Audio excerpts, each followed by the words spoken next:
Hoje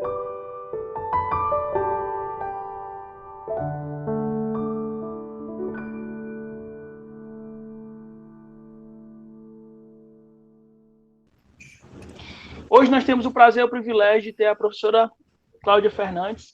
Quem vai apresentá-la não sou eu vou aqui só iniciar o conceito, mas já quero dizer, professora, muito obrigado por estar aqui conosco, viu? Já quero dizer assim, tá certo? É um prazer imenso, imenso, imenso ter a senhora aqui. Vou pedir que você, por favor, quando você estiver aqui, dê o seu bom dia, boa tarde, boa noite, aqui no chat, tá bom? E diga, para nós é muito importante também, que você nos diga a cidade de onde você é, tá legal? Para a gente é muito importante. Se você puder botar no chat aí, tá legal? E nós vamos ter um momento com a professora Cláudia e depois nós vamos abrir para as perguntas de todas as formas, tá certo? Vou passar aqui a palavra nesse momento para o professor querido e estimado professor Eurípedes Carvalho, tá bom? Que vai apresentar a nossa grandiosa palestrante de hoje, certo? Um grande abraço, até daqui a pouco, gente. Boa tarde a todos.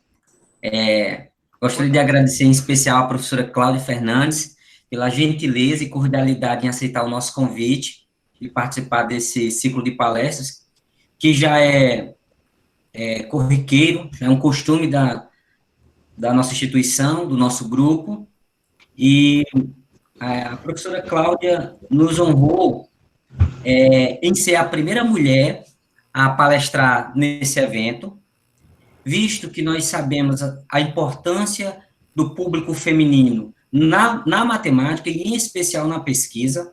A professora Cláudia foi escolhida não simplesmente por ser mulher, mas por ser uma mulher pesquisadora e de qualidade, uma pessoa que faz pesquisa com seriedade, é uma pessoa que estuda matemática com seriedade, e aí isso é fundamental, tá atrelado o público feminino com um trabalho de qualidade. Então, esses foram os dois critérios que foram utilizados para fazer o convite para a professora Cláudia Fernandes, tá? A professora Cláudia Fernandes, ela é graduada em matemática pela Universidade Federal do Ceará. Em seguida, ela seguiu para fazer um mestrado na Universidade de São Paulo. Lá trabalhou com teorias de topologia e teoria de singularidades, onde dissertou sobre um trabalho que intitulava Fecho Integral de Ideais Analíticos e Equidade de Whitney. Em seguida, retornou ao Ceará, onde está cursando atualmente o doutorado em matemática pela Universidade Federal do Ceará, mais precisamente na área de geometria diferencial.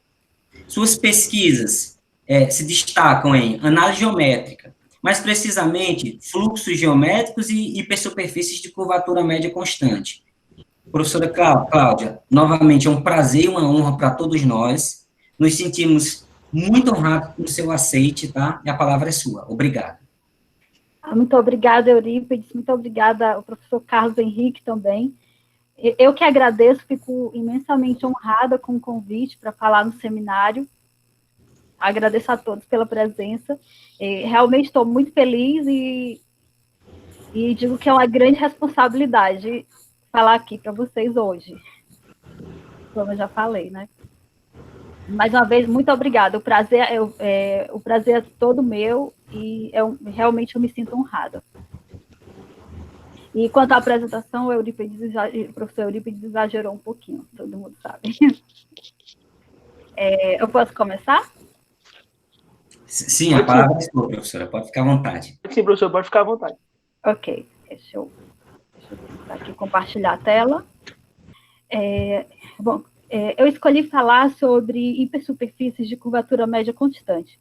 A escolha desse tema foi, primeiro, pela sua relevância, e uma segunda razão foi porque eu acho possível falar sobre ele com uma quantidade pequena de pré-requisitos, e a terceira porque eu gosto bastante desse tema. Lembrando a definição começamos lembrando a definição de curvatura de curvas planas. Nós vamos considerar curva suave, parametrizada pelo comprimento de arco. Suave para pedir que tenha reta tangente, em todos os pontos, ou seja, o vetor velocidade é diferente de zero em todos os pontos, e parametrizada pelo comprimento do arco significa que o alfa' de t tem norma igual a 1 em todos os pontos. Dito isso, nós consideramos um campo de vetores normal e unitário ao longo da curva alfa, e eu observo que, por ser parametrizado pelo comprimento de arco, a gente tem que o produto interno do vetor aceleração com o vetor velocidade é zero. Ou seja, o vetor aceleração está na direção, é normal à curva. Então, uma vez fixado um campo normal sobre essa curva, eu quero definir a curvatura com relação a esse campo. Então, eu defino como sendo esse fator de proporcionalidade entre o vetor aceleração e esse campo normal.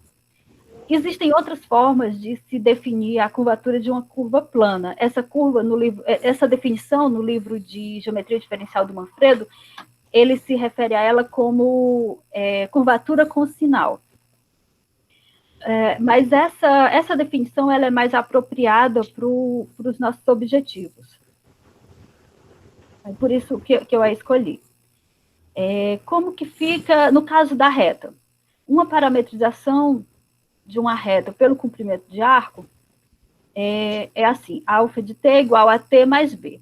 Então, a gente vê que o vetor aceleração é nulo em todos os pontos, então isso confirma o que a intuição nos diz, que a reta tem curvatura nula em todos os pontos. Uma coisa que eu acho que eu esqueci de observar é que, como essa curvatura depende do campo que eu fixei, se eu escolho o campo que aponta na outra direção, a curvatura muda de sinal. Bom, para quem já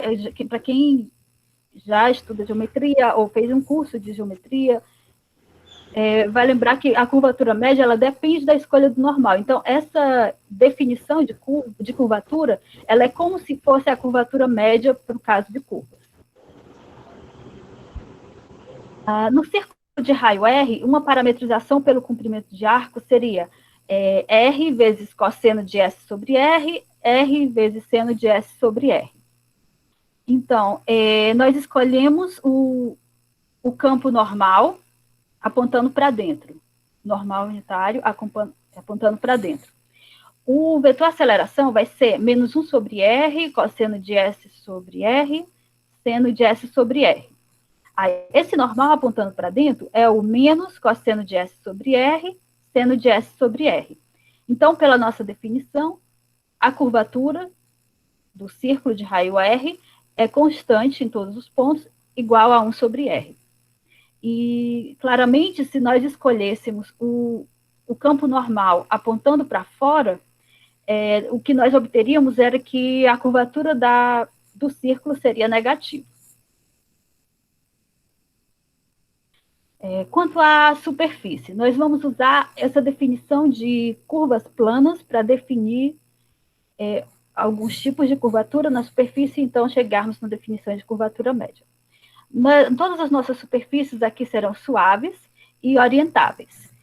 Suaves, assim como no caso de curva, é para garantir que em todos os pontos nós temos espaço tangente. E o que é ser orientável? É garantir que existe um campo de vetores unitário e normal à superfície em todos os pontos. Uma vez que nós fixamos esse campo, um campo, então nós dizemos que a superfície está orientada por aquele campo.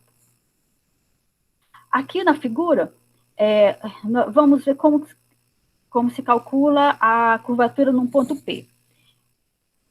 Nesse ponto que eu marquei. Só um minuto. Aqui em amarelo está representando o espaço tangente à superfície nesse ponto P. Então, eu escolho, dado uma direção, dado um vetor tangente nesse espaço, no espaço tangente à superfície nesse ponto, eu considero o plano que é gerado pelo vetor normal e por esse vetor. Aqui na figura está representado por esse verde clarinho. Tomado esse plano, eu intersecto ele com a superfície e eu vou obter uma curva. Aqui na figura, essa curva é representada de vermelho. Essa curva nós chamamos de seção normal tangente àquela direção que nós escolhemos.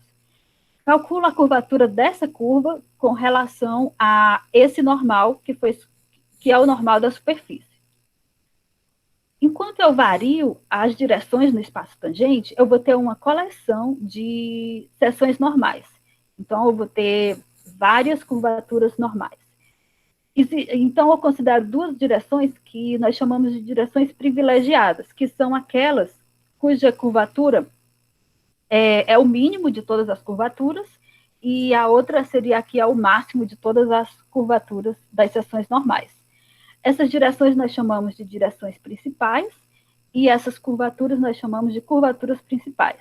K1 é o mínimo das curvaturas, e K2 é o máximo das curvaturas.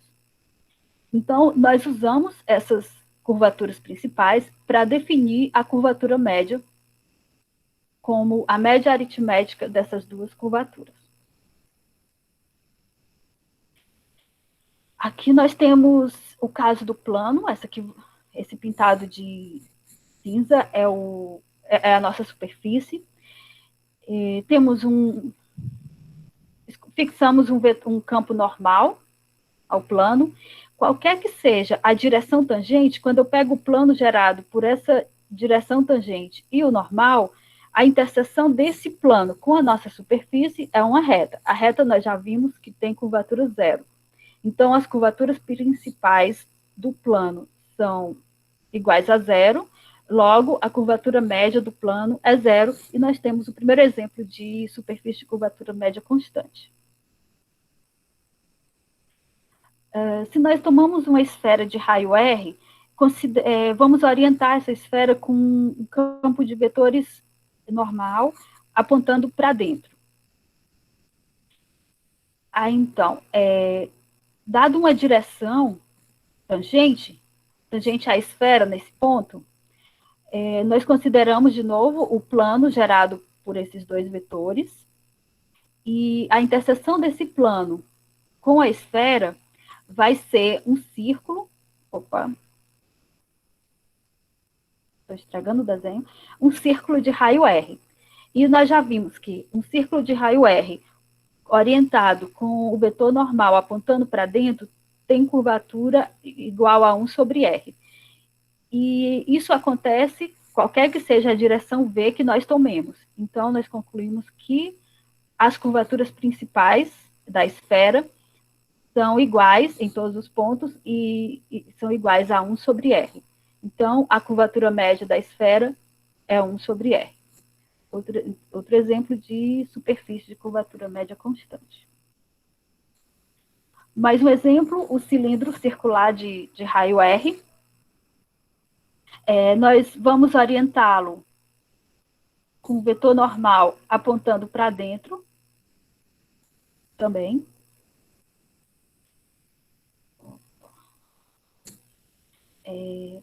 Então, vamos ver como fica a curvatura do cilindro nesse ponto.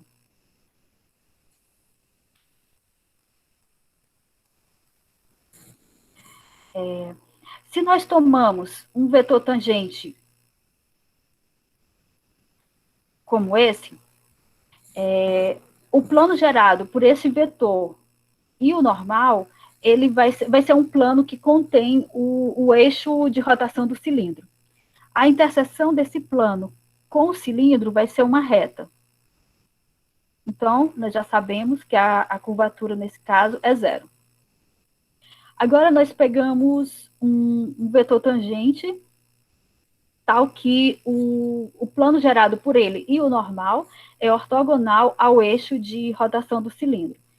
Nesse caso, a interseção desse plano com o cilindro é um círculo de raio R. Como o normal está apontando para dentro, a curvatura é 1 sobre R. Se nós pegamos qualquer outro vetor tangente, o plano gerado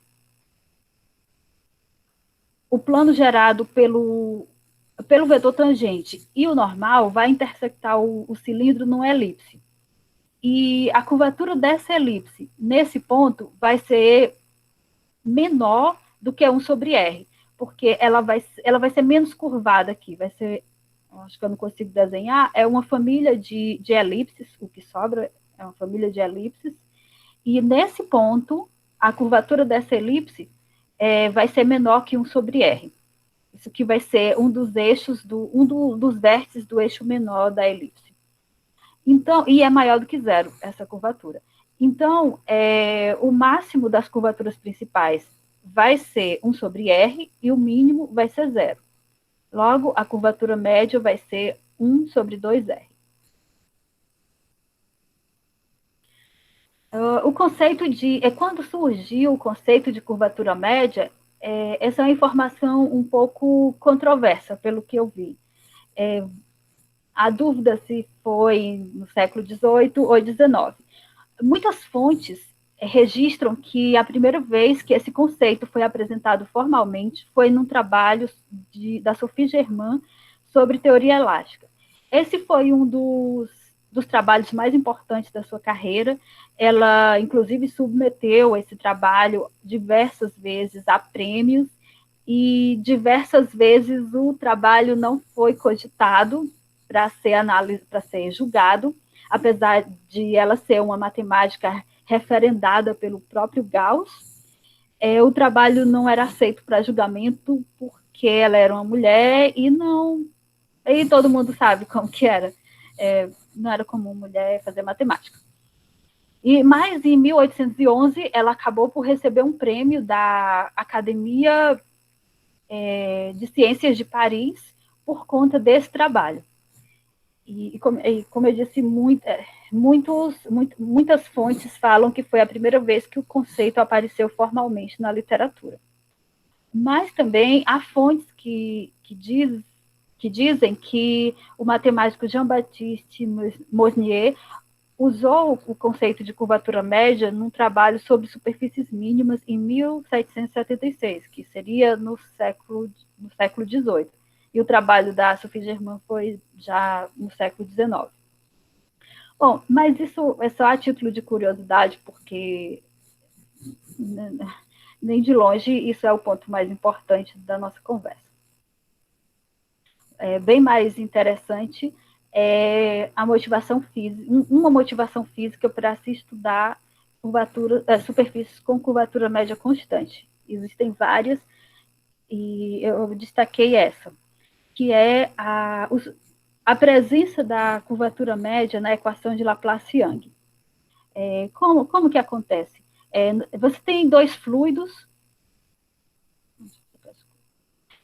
Esses fluidos podem ser um líquido e um gás, dois gases, dois líquidos. E o ponto é que são fluidos de natureza distintas. E nós temos uma interface que os separa. E, então, em cada ponto dessa interface, em cada ponto essa interface sofre uma pressão interna, gerada pela ação molecular desse fluido, e uma pressão externa, gerada pela pressão molecular do fluido, que está na parte externa. E a situação de equilíbrio seria se essa diferença de pressão, que é chamada também de pressão capilar, fosse constante em todos os pontos. Fosse a mesma em todos os pontos. A equação de Laplace-Young diz que a pressão capilar é igual à tensão superficial vezes a curvatura média da interface. Se os fluidos são homogêneos, então a tensão superficial é constante. Então, para termos uma situação de equilíbrio, a gente precisa que a interface tenha curvatura média constante.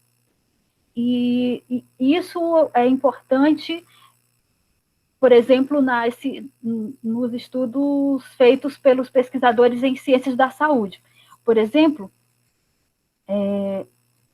nós temos isso se aplica ao estudo de propriedades no entendimento de mecanismos cardiovasculares e respiratórios. Por exemplo, se nós temos um vaso sanguíneo, quando surge um aneurisma, o que acontece é que uma região desse vaso foi lesionada. E essa lesão torna essa região mais fina que o resto da parede do vaso.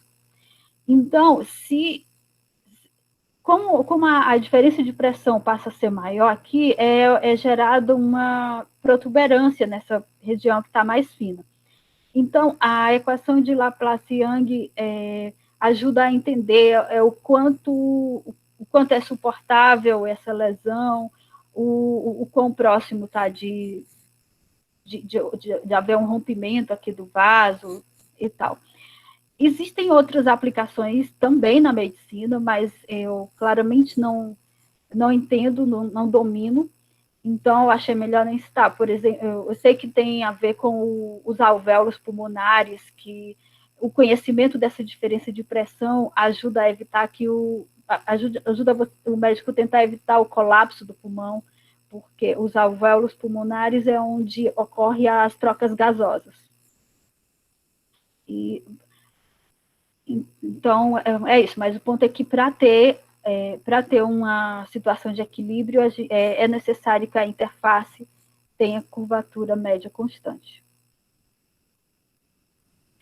A superfície de curvatura média constante também aparece no problema isoperimétrico.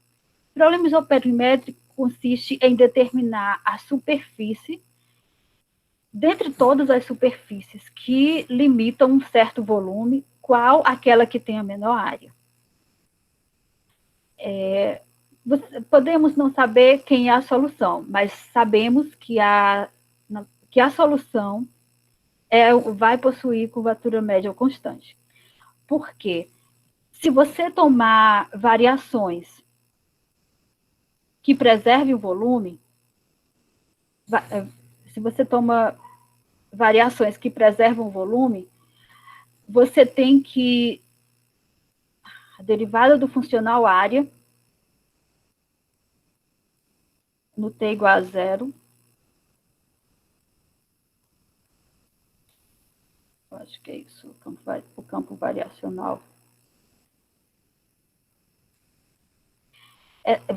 Você calculando a variação do funcional área, você obtém isso.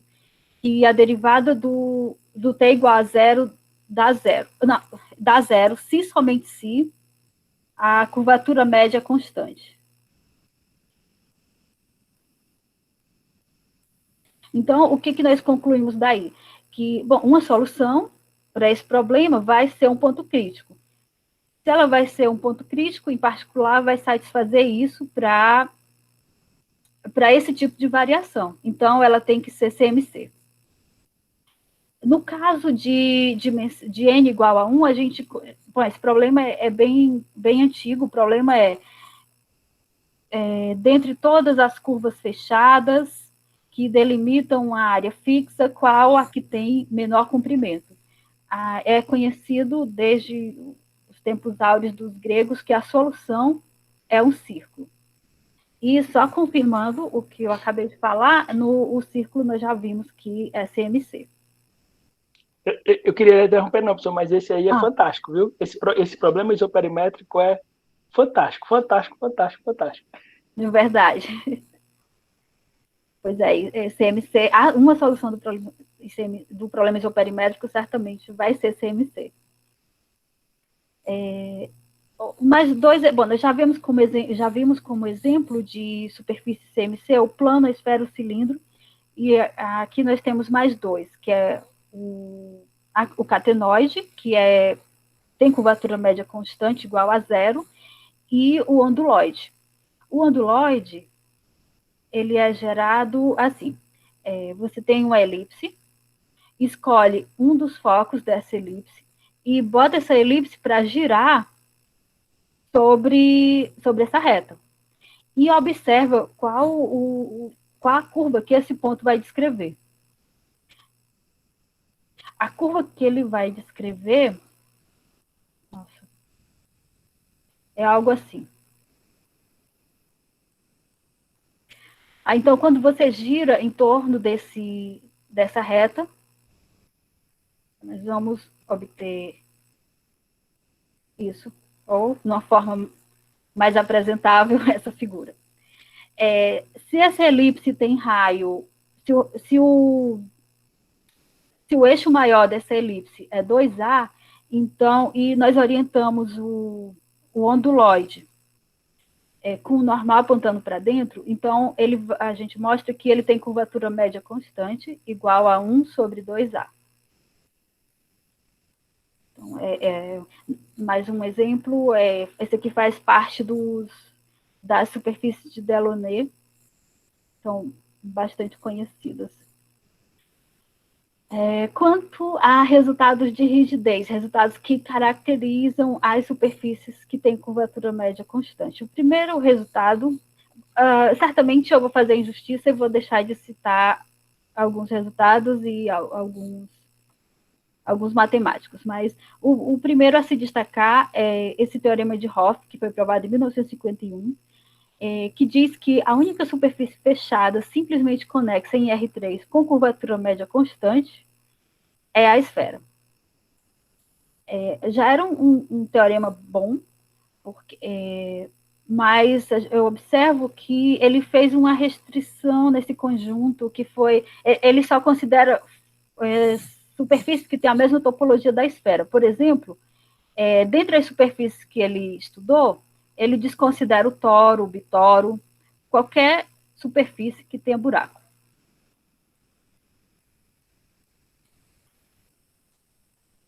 Sete anos depois, Alexandrov mostrou que a única superfície fechada mergulhada em R3 com curvatura média constante é a esfera.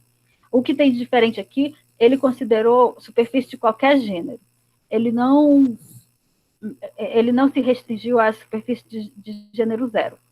E no caso do R3, esse é o melhor resultado.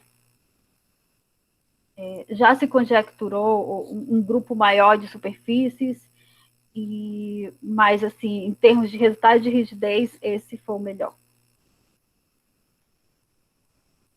Então, no R3, as coisas ficam bem entendidas. Mas nós temos também a noção de hipersuperfície num espaço de dimensão maior, que seria como se fosse uma superfície, só que de dimensão maior do que 2. Então, nós consideramos hipersuperfície de Rn mais 1, suave, orientada por um campo normal N. Então, nós podemos considerar uma aplicação dessa superfície na esfera que a cada ponto associa o normal dele na esfera. Esse campo é unitário, o campo que eu oriento é unitário. Essa aplicação é chamada de aplicação normal de Gauss, ela é diferenciável, e a diferencial em cada ponto é um operador autoadjunto. Esse autoadjunto é diagonalizável, e os autovalores são as curvaturas principais de M em P. E uma vez que nós temos uma forma de conhecer as curvaturas principais, nós definimos a curvatura média como a média aritmética dessas curvaturas principais.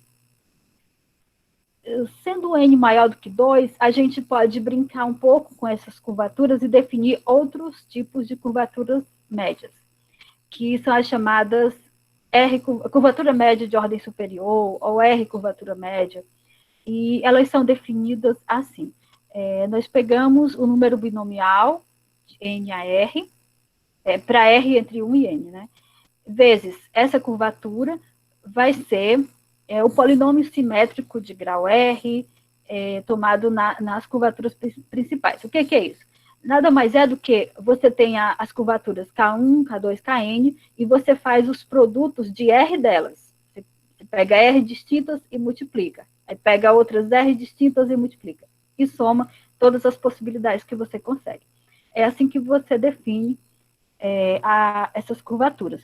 Por exemplo, só para ficar mais claro, se N é igual a 3, como que fica H2? H2 vai ficar 1/3 de K1 vezes K2, mais K1 vezes K3, mais K2 vezes K3. Isso aqui é um múltiplo da curvatura escalar, que é uma curvatura bastante estudada em geometria diferencial, bastante explorada também. No caso, o H2, ela está relacionada com a curvatura escalar. Para o R igual a 1, o que seria? Ficaria N vezes H1 igual à soma das curvaturas, ou seja, a curvatura média. E para o R igual a N, nós teríamos o produto das curvaturas principais, e isso é uma outra curvatura famosa e bastante explorada para estudar variedades, que é a curvatura gaussiana.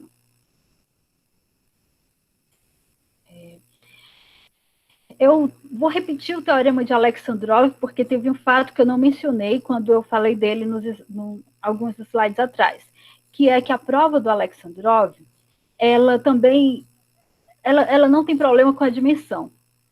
Não precisou em nada que o N fosse igual a 2. Então, na verdade, o teorema dele vale para a hipersuperfície do Rn mais 1. A única hipersuperfície fechada e mergulhada com curvatura média constante no Rn mais 1 é a esfera.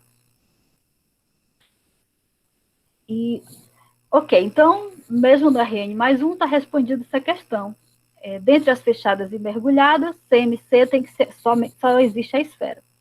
E se eu considerar uma daquelas curvaturas HR constante, eu consigo responder alguma coisa?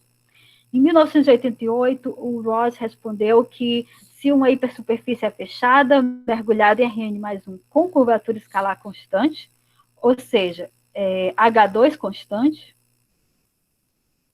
isso aqui é equivalente a H2 constante, então essa hipersuperfície é uma esfera. Pouco tempo depois, usando a mesma técnica, ele mostrou que esse resultado vale, na verdade, para qualquer R. Se M é uma hipersuperfície fechada, mergulhada em Rn mais 1, com HR constante para algum R, então M é uma esfera. A prova do Ross para esse caso, é tal e qual é essa prova. Ele muda alguma coisinha, detalhe técnico, mas a técnica é a mesma, o espírito é o mesmo. Mas, na mesma época, o Montiel provou esse resultado de uma forma um pouquinho diferente. Então, o resultado também está associado ao nome dele, por isso, e ele acabou escrevendo um artigo com o Ross, onde, dentre outras coisas, ele mostrava essa prova. E também, paralelamente e independentemente, o Kurevac deu uma prova para esse resultado. Então, o resultado acaba sendo associado aos três. Então, quanto a HR constante, considerando dentre as hipersuperfícies fechadas e mergulhadas, nós já sabemos que só pode ser a esfera. Mas, em uma situação mais geral, nós considerarmos uma variedade riemanniana. Variedade riemanniana, ela é um conjunto que é um espaço topológico, tem uma estrutura diferenciável e tem duas coisas muito especiais, que são a métrica riemanniana e a conexão.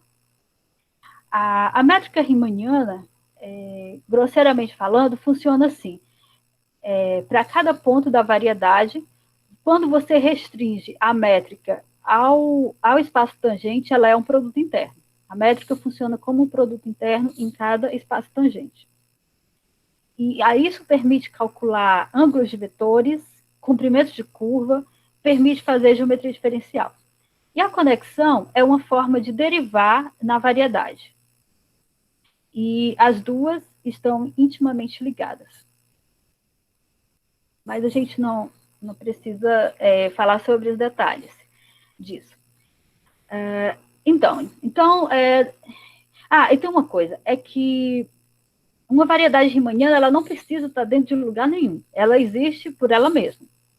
E ela tem, obviamente, ela tem subconjuntos, e tem subconjuntos que têm estrutura de variedade, a gente chama esses subconjuntos de subvariedades. Então, o que a gente pode dizer sobre essas subvariedades? Porque quando a gente considerava hipersuperfícies no Rn mais 1, acabou que a diferencial da aplicação normal de Gauss dizia como que como que a superfície se dobrava dentro do RN, dentro do espaço euclidiano. E aqui, como que a gente pode fazer? Porque vamos considerar hipersuperfície, ou seja, uma variedade de qual a dimensão 1, a dimensão dela é 1 a menos que do espaço onde ela está. É orientável, então a definição é a mesma, existe um campo normal unitário definido em toda ela. Então, o que me impediria de definir uma aplicação normal de Gauss aqui? Nada me impediria. Só que lá no espaço euclidiano, o que me permitia, o que a diferencial da aplicação normal de Gauss fazia? Lembrando que ela era quem dizia como que a superfície estava dentro do ambiente. Isso aqui era a derivada do ambiente, era uma espécie de derivada parcial da aplicação N. Mas isso era possível porque tanto a esfera quanto a minha hipersuperfície estavam no Rn, então eu usava a derivada do Rn. Agora, eu estou com uma subvariedade na minha variedade, que não precisa estar dentro de lugar nenhum, e a esfera está no Rn. Então, não tem uma derivação para eu poder fazer algo desse tipo. Então, precisa recorrer a outra coisa. E essa outra coisa é o operador de forma. Nós definimos um objeto, que é a segunda forma fundamental, e associada a ela, nós temos um operador, que é autoadjunto, e nós chamamos esse operador de operador de forma. Também não vou me aprofundar nisso para irmos ao que interessa. Claramente, esse operador de forma, quando nós colocamos a definição dele no caso anterior, que era uma hipersuperfície no espaço euclidiano, esse operador de forma vai ser exatamente a diferencial da aplicação normal de Gauss. Pois bem, mas aqui na variedade riemanniana, ele sendo autoadjunto, ele é diagonalizável. Então, e os autovalores vão ser as curvaturas principais da minha subvariedade. Conhecendo as curvaturas principais, eu posso, da mesma maneira que antes, definir as R curvaturas médias, em particular a curvatura média, e a gente pode seguir com o estudo sobre o que acontece quando uma delas é constante. No caso em que o espaço ambiente é o espaço hiperbólico ou a esfera, esse estudo foi feito pelo Montiel e pelo Ross. Eles mostraram que se M é uma hipersuperfície fechada, mergulhada no espaço hiperbólico ou num hemisfério aberto do Sn mais 1, com HR constante para algum R, então ela é umbílica. Duas observações aqui. Primeiro, no caso da hipersuperfície na esfera, ela não pode, o que ele está considerando hipersuperfícies assim, não pode ser algo que sai de um hemisfério para outro. Ele não considera esse tipo de superfície. O que se obtém é que a variedade é umbílica, a hipersuperfície. O que é ser umbílica? Quando as curvaturas principais de uma variedade, num dado ponto, são todas iguais, a gente diz que o ponto é umbílico. Quando todos os pontos são umbílicos, a variedade é umbílica. Esse conceito de umbilicidade, ele fala do quanto aquela hipersuperfície é redonda. Por exemplo, um exemplo clássico, se nós temos uma variedade assim, uma superfície assim,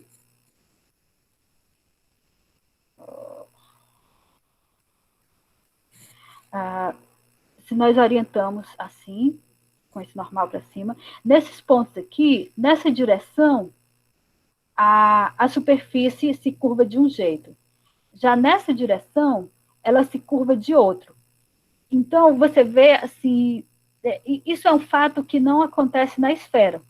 Aí, se você pega outra direção, já se curva de outro jeito. Nesse caso aqui, com essa orientação, essa curvatura aqui é positiva.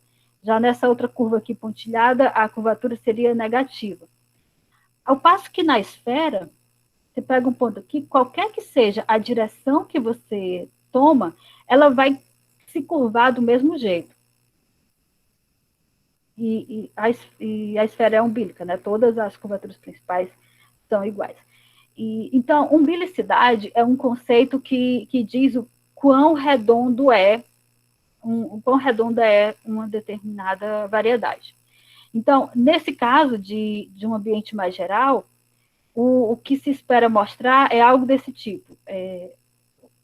O melhor que se consegue mostrar é algo desse tipo, que a hipersuperfície é umbilical.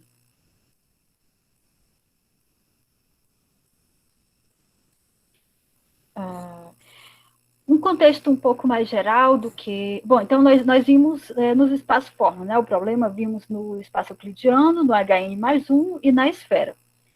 Um contexto um pouco mais geral seria nós pegarmos variedades produtos. Variedade produto é o seguinte, nós temos uma variedade riemanniana, M1, com métrica G1, e uma variedade riemanniana, M2, com métrica G2. A variedade produto, como subconjunto, é pegar o produto cartesiano das duas. Um P nessa variedade, ele é do tipo P1, P2.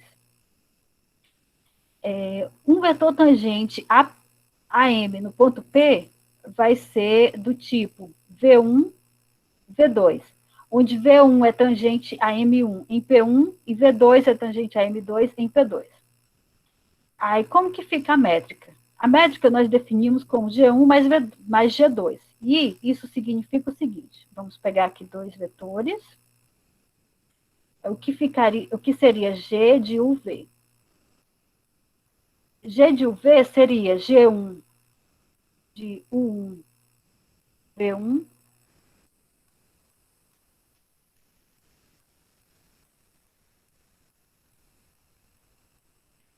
opa, eu não sei o que aconteceu aqui, vou tentar voltar. Opa, eu vou só continuar, eu apaguei tudo. Então, G de VU seria G1 de U1, V1, o que se espera. O jeito mais natural seria esse, G de U2, V2. Assim ficaria a métrica. Eu troquei a posição, mas não tem problema, a métrica ela é simétrica. Uma situação um pouco mais geral do que o produto em si, e eu vou passar para ela, porque é nesse tipo de espaço que eu vou apresentar os próximos resultados, é pegar um espaço, eu pego duas variedades, faço o produto delas e considero a métrica torcida. Esses espaços são chamados de produto Orpid. Essa função, eu considero uma função H, que tem algumas propriedades adequadas. Essa função H ela pode estar definida no produto ou só em uma das parcelas do produto. No nosso caso, nós vamos considerar definidas no primeiro fator do produto. Então, como que funciona essa métrica? Eu pego dois tangentes, a M num ponto P, P igual a P1, P2. Aí, quem seria G1? G de UV seria G1 de U1, V1, mais H ao quadrado, H aplicado em P1 ao quadrado, G2 de U2, V2. Essa função, ela age no comprimento dos vetores do segundo fator. Até onde eu sei, os resultados mais recentes quanto a esses teoremas que eu tenho apresentado, eles são chamados de teorema do tipo Alexandrov, teoremas do tipo Alexandrov. E até onde eu sei, os resultados mais recentes foram obtidos nesse tipo de espaço, que seria um produto Orpid, onde o primeiro fator é um intervalo da reta, o segundo fator é uma variedade compacta, e a métrica Orpid é assim, torcendo o segundo fator, e coloca uma série de condições estruturais sobre H, que não convém citá-las porque a gente não vai fazer prova. E esses resultados que eu mencionei, que parecem os mais recentes, esse foi provado pelo Simon Brandon, se eu não me engano, foi em 2013, e ele mostrou que se uma hipersuperfície é fechada, orientável, mergulhada em M, com curvatura média constante, ela é umbilical. E algum tempo depois, não muito tempo depois, ele mostrou que se uma hipersuperfície é fechada, mergulhada em M, estrelada e convexa, e tem HR constante para algum R, então ela é umbilical. Bom, fechada e mergulhada tem sido pedido em todos esses teoremas do tipo Alexandrov que a gente tem visto. Aqui eu não pus orientável, porque para ser estrelada, você já admite que ela é orientável. Porque o que é ser estrelada? É quando esse produto, essa quantidade, DOR com N, não muda de sinal. Então, de forma que você consegue escolher uma orientação, tal que isso aqui seja maior ou igual que zero. Você escolhe de acordo com a sua conveniência, né? Se o seu problema você precisa que seja não negativo, você escolhe essa orientação, senão você escolhe a outra. E convexa, a gente pode definir como uma hipersuperfície, tal que em todos os pontos as curvaturas principais têm o mesmo sinal. Então, em particular, a gente pode escolher uma orientação tal que as curvaturas principais são todas não negativas. Então, nós observamos que para HR foi preciso colocar mais condições, ou seja, reduzir o conjunto de hipersuperfícies que você está estudando, está considerando somente além de fechadas e mergulhadas, estreladas e convexas. E eu acho que ele também fez mais restrições na função warp.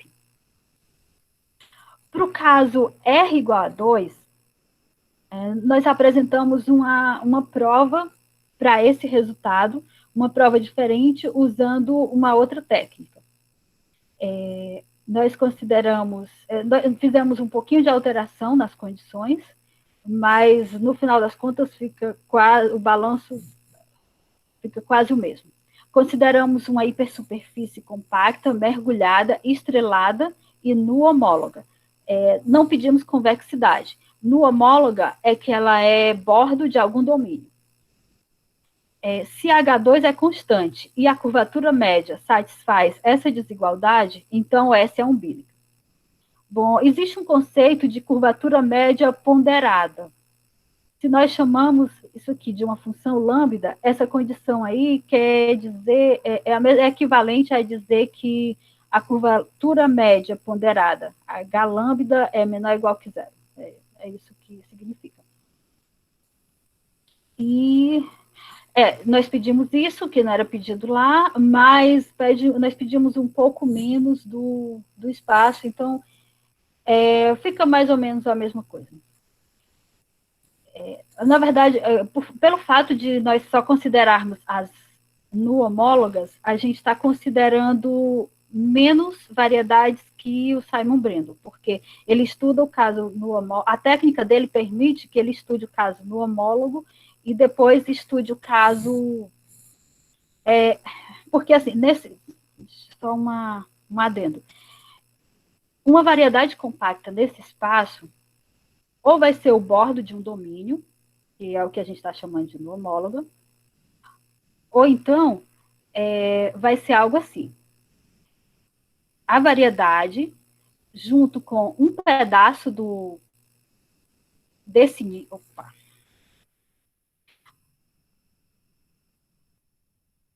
A variedade, junto com um pedaço desse nível, é o bordo de um domínio. Isso é quando não é nu... Só existem essas duas possibilidades. Agora, a técnica que nós usamos só nos permite estudar o primeiro caso, porque talvez não sei, se trabalhasse mais um pouco, se daria para estudar outro. O caso é o seguinte, o fato é o seguinte, nós usamos um problema auxiliar, um problema de EDP, um problema de Dirichlet, para uma equação elíptica, o problema é o seguinte, é Laplaciano ponderado por H de U igual a 1, no domínio do qual a hipersuperfície é bordo, e U igual a 0 na fronteira. Nós consideramos esse problema. Esse problema tem solução. Nós pegamos a sua solução e estudamos o hessiano dela. Usamos as informações que encontramos sobre o hessiano para mostrar que a segunda forma fundamental de S é um múltiplo da métrica. Ou seja, a hipersuperfície vai ser umbilical. Essa técnica ela foi usada há bastante tempo. Ela é devido, acho que quem primeiro usou essa técnica foi o Rayleigh. Ele, eu acho que data da década de entre 70 e 80. Ele foi o primeiro a usar essa técnica. Depois o Ross usou naqueles teoremas no Rn mais 1, quando ele nas duas provas, tanto quando a curvatura escalar era constante, como no outro teorema, hipersuperfície compacta mergulhada, com HR constante para algum R, é a esfera. Ele usou essa técnica do Rayleigh. E ela funciona aqui. Se nós e também, lá no caso, ele pede que seja... No caso, lá era... toda compacta era no homóloga já. Aqui a gente precisa restringir para poder considerar esse problema. É uma prova simples, bem bacana. Eu gosto bastante dela. E é isso. Até onde eu sei, esses são os resultados mais recentes de rigidez quanto à curvatura média constante. E era isso que eu tinha para falar. Muito obrigada a todos pela atenção.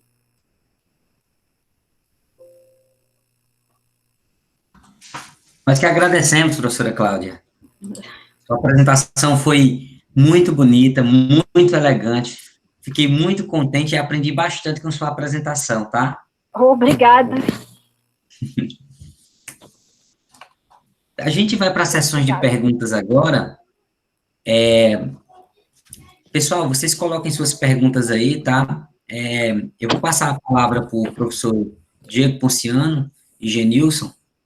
Eles vão continuar agora a sessão de perguntas, tá, Cláudia? Obrigado. Imagina, eu que agradeço mais uma vez. Professora Cláudia, muito obrigado pela apresentação.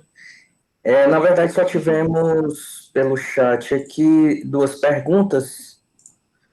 A primeira pergunta do Daniel Rodrigues, ele questiona sobre a questão da umbilicidade, se ela tem relação com pontos de Sela. E se sim, qual seria essa relação? Os pontos de Sela, eles não são umbílicos, porque eles vão ter direções em que a curvatura é positiva e direções em que a curvatura é negativa. Aí, nos pontos umbílicos, não, as curvaturas são todas iguais, como na esfera, no plano, em todas. Certo. Professora Cláudia, deixa eu só pedir, professora Cláudia, se a senhora puder só minimizar a apresentação, porque o pessoal está vendo a apresentação, a tela não está ali vendo. Se puder. Tá bem bacana aí. Ficou melhor ainda. Ficou melhor ainda. Eu tinha esquecido. Pronto? Vamos à próxima pergunta. Boa tarde, professora Cláudia. Boa tarde. É um prazer imenso conhecê-la e apreciar a sua belíssima palestra. Tenho certeza que vai contribuir muito para nossos alunos, ou para muitas das pessoas, mesmo que não são alunos, se espelhar nessa palestra para criar um interesse maior nesse campo de estudo. Muito bom mesmo. Tomara. A geometria é linda. Sem dúvida, sem dúvida. O Eurípides costuma falar muito de geometria, né, dessa beleza, e aí vê muito, de fato, o quanto é bela as teorias presentes na geometria diferencial. É só, mais uma vez, agradecer. Ótima palestra mesmo. Muito obrigada. É tão bela, né, Gendias, que a gente está conseguindo fazer com que um algebrista vire geômetra aí.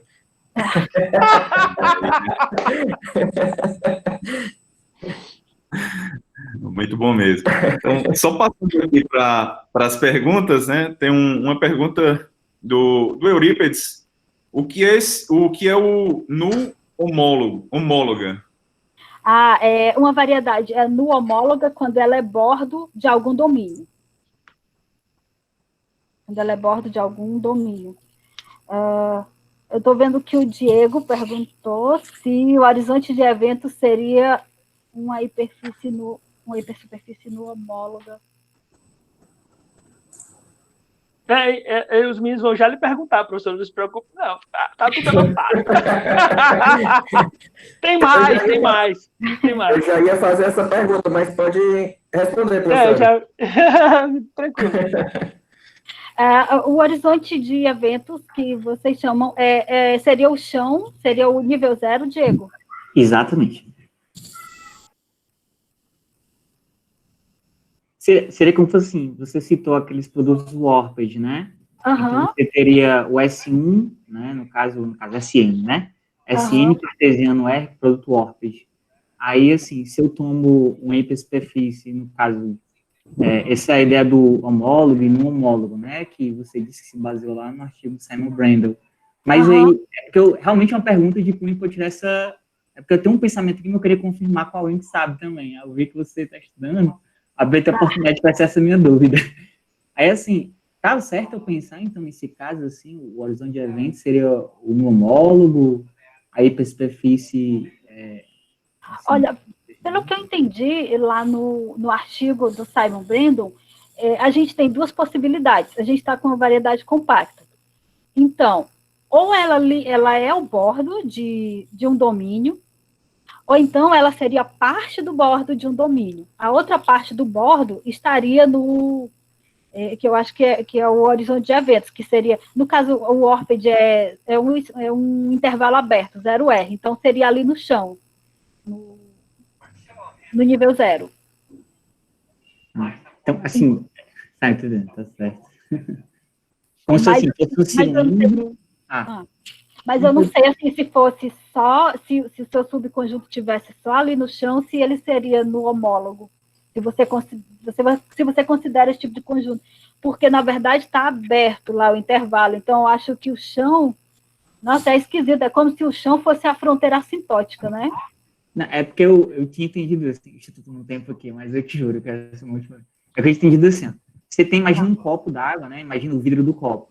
Então, você tem dois tipos de superfícies. Aquelas que se circundam a circunferência do copo e aquelas que são meio que círculos dentro da própria superfície. Assim, são superfícies, vamos imaginar, que são simplesmente conexas e outras que não poderiam ser simplesmente conexas. O teu ambiente é o copo, é? Imagina assim, né? Do produto Warped lá. Sabe? Tipo isso. Eu queria tirar essa dúvida se eu estava pensando certo ou não. Infelizmente eu não sei, Diego. Não, tudo bem, a gente pode passar depois disso, eu acho que é... Tá bom, se você entender, compartilha. Não, tudo bem. Ótima palestra, eu achei muito legal. Muito obrigada. Os meninos ainda têm perguntas para fazer para a senhora, professor, mas eu vou aproveitar aqui. Ainda tem. Ainda tem uma. Não, ainda tem, eu sei. É isso que eu estou dizendo. Ainda tem uma pergunta para fazer para a professora, mas eu quero aproveitar aqui só para dizer aqui, olha, as cidades que nós já abrangemos aqui. Entre os meninos colocaram aqui, a gente tem Fortaleza, Bodocó, no Pernambuco, Iguatu, Morada Nova, Redenção, Maracanaú, Juazeiro do Norte, Jucás, Sobral, Pacatuba, Pacajus, Itapipoca, Limoeiro do Norte. Todas essas são cidades muito bem representadas, né? E aqui. Parabéns pela organização, fantástico alcance. Obrigado. A equipe aí trabalha bastante. trabalha muito. Vou voltar aqui para o Diego para ele continuar com as perguntas. Tá bom. Tem uma pergunta aqui que é de uma pessoa que não é da matemática, né? Da Eveline da Silva, não sei se alguém conhece. Eveline, Eveline, parte integrante da vida do Eurípides da Silva. E aí ela pergunta assim, professora, como não sou da matemática, né, ela tem um questionamento de cunho pessoal, que no caso é como conciliar a maternidade e a pesquisa. Eu sou a pessoa errada, Eveline, para você perguntar, porque muitas pessoas conciliam, né? Só que por razões que já... Bom, por razões pessoais, eu acabei por não conciliar. Na verdade, eu parei os estudos quando eu tive meu primeiro filho e voltei depois que ele já estava bem grande. Mas eu tenho certeza que é possível conciliar, muita gente concilia, sou super fã de quem concilia. Foi uma escolha pessoal que eu nem aconselho nem desaconselho para ninguém, porque é realmente uma decisão pessoal, mas é possível. Nós temos um bocado de exemplo. Inclusive, tem gente que eu sou muito fã, que eu fico, meu Deus, como que ela conseguiu, mas conseguiu. Então, é possível sim. Ok, temos mais uma pergunta. É uma pergunta do Heller. Nosso aluno da matemática aqui no campus Maracanã. Pronto. Da matemática e da computação. Ele está perguntando, na pergunta dele, ele fala, a senhora definiu a curvatura média como sendo o máximo entre as curvaturas principais. Quando foi para o Rn mais 1, definiu a curvatura como sendo os autovetores, os autovalores de uma transformação. Ele gostaria de saber se existe alguma relação. Existe sim. No caso de superfície no R3, a gente definiu como a média das duas curvaturas principais, que era o máximo, a gente pega o máximo e o mínimo das curvaturas normais e faz a média aritmética. Mas mesmo nesse caso, a gente pode estudar essa diferencial da aplicação normal. A gente pode definir a aplicação normal de Gauss, estudar a diferencial, e a gente vê que os autovalores dessas transformações são exatamente as curvaturas principais. Se você estiver animado para ver isso, no livro do Manfredo, ele faz direitinho isso aí. É uma ótima leitura. Perfeito. Tem uma última pergunta aqui, professora, não apareceu aqui, mas me enviaram, que é do professor Davi, que ele está com problema aqui de conexão, e ele perguntou sobre aplicações intrínsecas à geometria do catenoide. Aplicações intrínsecas? Essas questões de superfícies de curvatura média constante, se teriam aplicações à geometria do catenoide. Pelo menos ele... O catenoide é uma... Boa tarde, professor. Você é um pouco mais específico?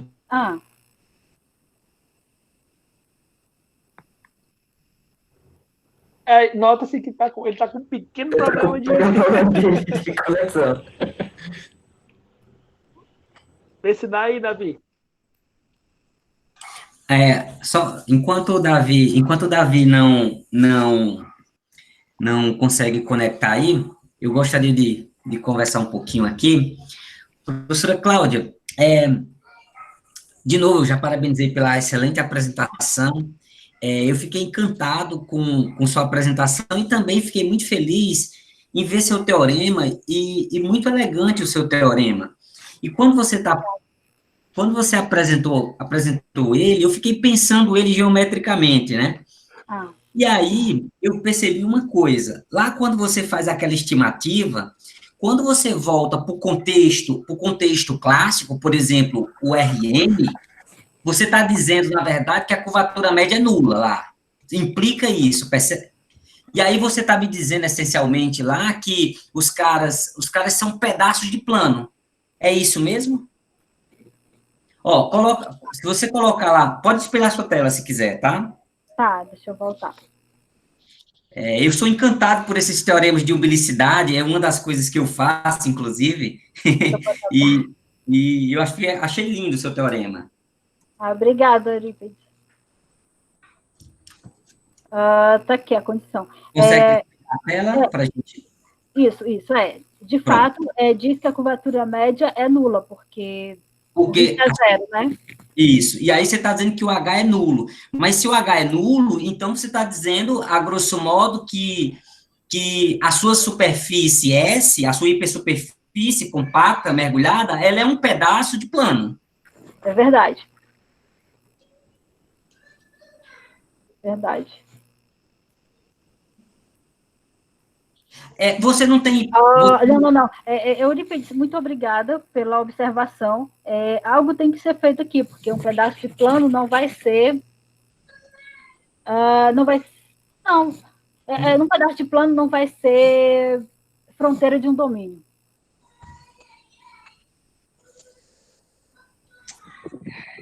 A hipótese é que o domínio seja compacto.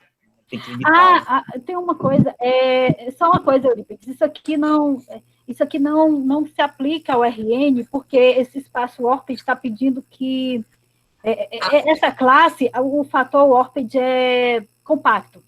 Tá bom. Então, a MG, a variedade ambiente, ela tem uma estrutura a priori, então, né? Sim, tem. É porque aqui ia ser assim, informação demais para ganho de menos. Mas, por exemplo, na nota que nós escrevemos, nós observamos que para que espaços que isso aí vale. Infelizmente, isso aí não recupera o teorema no espaço hiperbólico e não recupera o teorema na esfera também. Entendi. É com outra classe de variedades, então. Exatamente. Entendi. Exatamente. Isso é muito elegante, seu teorema. Então, mas essa é a observação. Davi, conseguiu conectar, Davi? Davi não conseguiu conectar, não. Eu acho que ele saiu, viu? Oi. Ele tá com a conexão tá muito ruim do muito Davi. ruim, tá instável demais. Ele tá muito instável, aí ele não tá conseguindo entrar e sair. Ele tá só avisando aqui pra gente. Professora Cláudia, eu tenho uma outra pergunta também, que é o seguinte, eu tive a honra de trabalhar com a professora Rosa Chaves, que é mulher, é uma mulher incrível, fez doutorado, também mãe, casada, professora, uma mulher incrível, conseguiu fazer essas coisas. Eu tive o prazer de publicar um artigo com ela, inclusive com relações a coisas umbílicas também, curiosamente, e foi sensacional trabalhar com ela, foi sensacional trabalhar com uma mulher. Eu aprendi muito com essa professora. Então, a minha pergunta é a seguinte, você acha, qual a sua opinião sobre as mulheres na matemática? Qual é a sua opinião, de um modo geral, sobre isso? Você acha que tem que ter incentivo? Você acha que as mulheres são discriminadas, num certo sentido, na matemática propriamente dito? A gente sabe que, historicamente, isso é um fato inquestionável.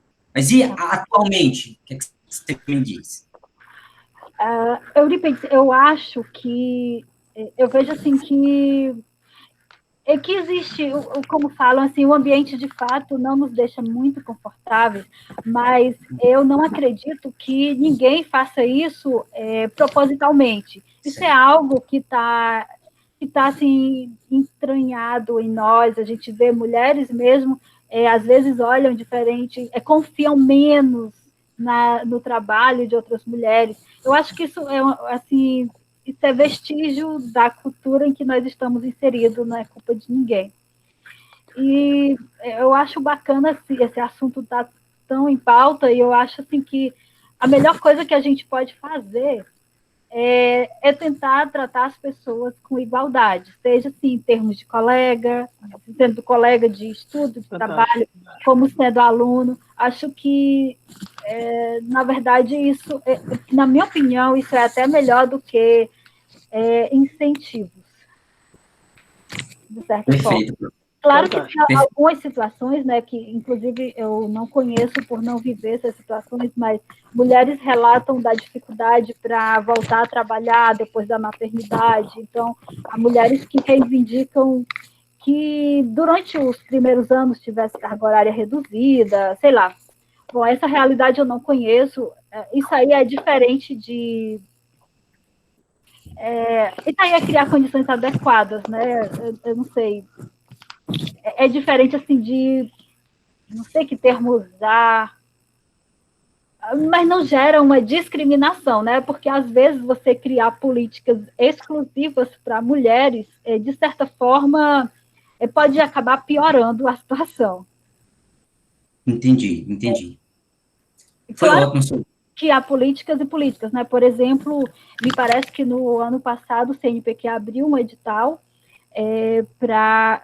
O edital era aberto somente para mulheres e a ideia era que se desenvolvesse projetos para incentivar a participação das meninas nas ciências. Então, as professoras iriam para a escola desenvolver um trabalho, mas aí já é uma outra questão. A gente sabe que quando a gente é jovem, a gente vê o professor é um modelo para a gente, e a menina está lá na escola e só vê professor, então é passada uma mensagem implícita, e ninguém tem culpa disso, de que esses espaços são destinados a homem.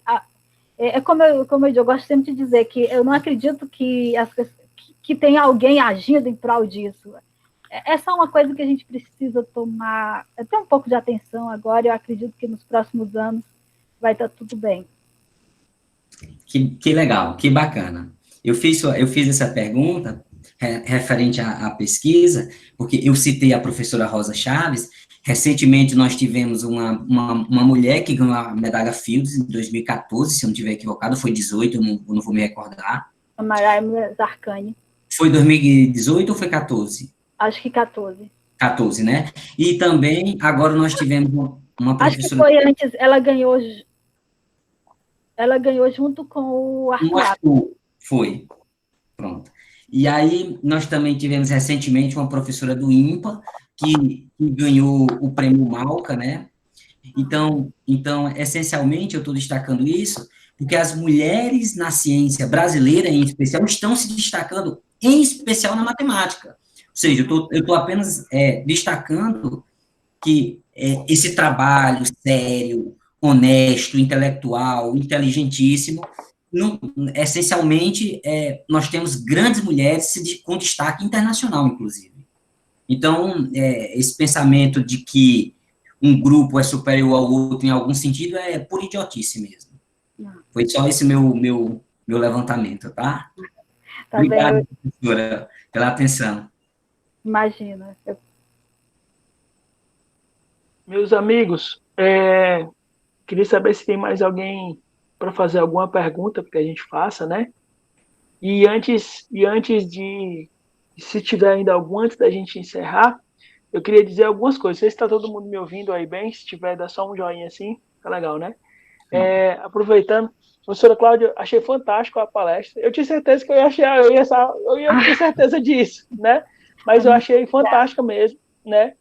Queria agradecer por a senhora ter tido essa oportunidade de estar conosco aqui, tá certo? A equipe aí está quase toda, alguns não estão podendo aí estar conosco, mas são quase todos aí. E é engraçado porque muitas vezes, quando a gente faz um convite do ciclo de palestra, nós já fomos até indagados por isso, a comissão já foi indagada por isso, né? De que a gente queria saber se a gente só convida amigos, né? E a gente tem uma série de requisitos para fazer. Se a senhora perguntar a cada um deles aqui, né? A gente tem uma série de requisitos para fazer esse convite. Tem uma série de competências que as pessoas precisam ter para receber esse convite, né? E se os meninos estão conosco, o Eurípides vai confirmar. E aí, porque as pessoas que a gente convida, né? De um jeito ou de outro, tem um vínculo, um contato com algum de nós, né? E eu lembro que uma vez, a gente, numa reunião, uma pessoa fez uma indagação e nós dissemos assim: rapaz, nós não temos culpa e temos amigos tão brilhantes, né? E aí, queria dizer que a senhora não está aqui não apenas porque é mulher, porque a gente tocou muito nesse assunto hoje, mas sim porque pelo seu critério, pelo seu esforço, pelo seu trabalho, todos os tópicos aí que são dados a homens e a mulheres, a senhora conseguiu vencer todos os tópicos. Né? Os meninos estão aí, tá certo? Não não foi por acaso, a gente vai achar, escolher uma pessoa, não, pelo contrário, porque a senhora, todos os nossos critérios, assim, digamos, para fazer parte desse ciclo de palestras, a senhora se engajava muito bem nele, a senhora passava e muito, tá bom? Então, para nós foi um prazer e um privilégio, tá certo? De estarmos aqui. Antes da gente encerrar, eu queria ver se alguém tinha alguma pergunta aí para os meninos. Eu acredito que não tenha. Eu gostaria mais uma vez de agradecer pelo convite e parabenizar pelo ciclo de palestras. E eu já tinha vindo assistir algumas, dizer que realmente foi um prazer estar aqui. Eu queria agradecer a todo mundo que veio, em especial aos meus colegas de doutorado que deixaram de assistir a palestra de um seminário internacional para estar aqui. Eu espero que não tenha sido cansativa para eles. Foi maravilhoso, tenho certeza que eles saíram ganhando, eu tenho certeza. Pessoal, eu gostaria de pedir ou solicitar que vocês abrissem os seus microfones, por favor, para a gente dar uma salva de palmas para a professora Cláudia, meu agradecimento e respeito. E quem puder, o vídeo também no 5. No 5. Ok. Se você puder, ligue as câmeras também, tá bom? Aí a gente vai fazer uma contagem aqui meio que silenciosa. E aí, quem puder pode ligar as câmeras, tá bom? Euripo, se você quiser contar. 3, 4, 5.